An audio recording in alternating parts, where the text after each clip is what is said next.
So everything is like triple, and everything these days is really expensive. Prices were the same for 30 years until COVID, and now everything's super expensive. This is retails for $60.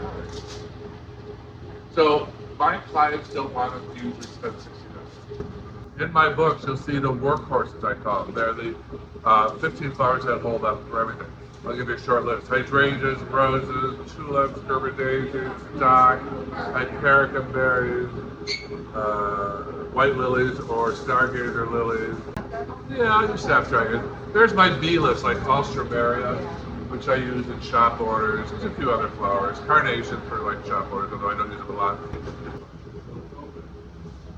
Greens are hot right now. Greens make your arrangements look bigger. So utilize them. Look at your roses. Scan the tops of these roses. Whenever you buy roses for a wedding, you don't have to buy, it's not dyed to match, like this one right here. She may have a lighter color dress, but you can buy that one. You know what I'm saying? You don't have to have the exact flavor. Like a bright pink dress could get light pink roses. Yeah. You don't have to match. But I'm telling you, when you're doing a wedding, think of three things: main dish, side dish, dessert. Buy 2 main dishes, 2 side dishes, and 2 desserts. Your main dishes, pick 2. Hydrangeas, mini callas, always roses. So roses and something else. Lilies are high end. Side dishes, Gerber daisies, stock, tulip, pick 2 of those.